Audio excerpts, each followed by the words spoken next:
సరళమైన 4 పాఠాలు చెప్పి అందులో టెస్ట్ పెడితే ఒక్కటి పడుకోలే. రాత్రి 11 చూస్తే చదువుతూనే ఉన్నారు, పొద్దున్న 4 లేస్తే చదువుతూనే ఉన్నారు.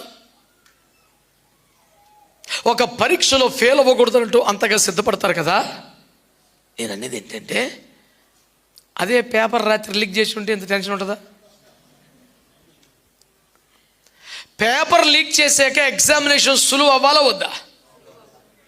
మరి రాకడలో ఎత్తబడాల్సిన పేపరు లీక్ అయ్యి 2000 సంవత్సరాలు అయింది. అది కూడా దొంగ బాబుతో కాదు, అఫీషియల్గా. క్వశ్చన్ పేపర్ ఇచ్చేసారు యేసుప్రభు 2000 సంవత్సరం ఎలా అయితే ఎత్తబడతాం, ఎలా అయితే ఎత్తబడం అన్ని క్లియర్గా చెప్పేశాడు. మరి ఇంత క్లియర్గా చెప్పినటువంటి క్వశ్చన్ పేపర్ లీక్ అయ్యి 2000 సంవత్సరాలు అయితే ఐఎమ్ రెడీ అనేవాడు ఒక్కడ కనపడ్డు. ఆర్ యూ రెడీ అనేవాళ్ళు కుప్పలు తెప్పలు ఉంటారు.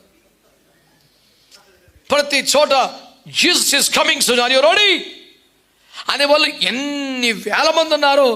ఐఎమ్ రెడీ అనే సౌండ్ మాకు ఎక్కడి నుంచి రాదు. ఇది ఘోరమైనటువంటి ఏం చెప్పాలి, విపరీతమా, వైఫల్యమా, దుర్మార్గమా, సిగ్గుమాలిన వ్యవహారమా, ఏమన్నా పేరు పెట్టిన తప్పులేదు, యేసు రక్తం చేయం. అరే తెలిసిన పేపరు లీక్ అయిన పేపర్ రాయలేకపోవటం ఏంట్రా? ఈ రాకడ ఆలస్యం అవటానికి గల కారణం దేవుని దీర్ఘశాంతమేనంట.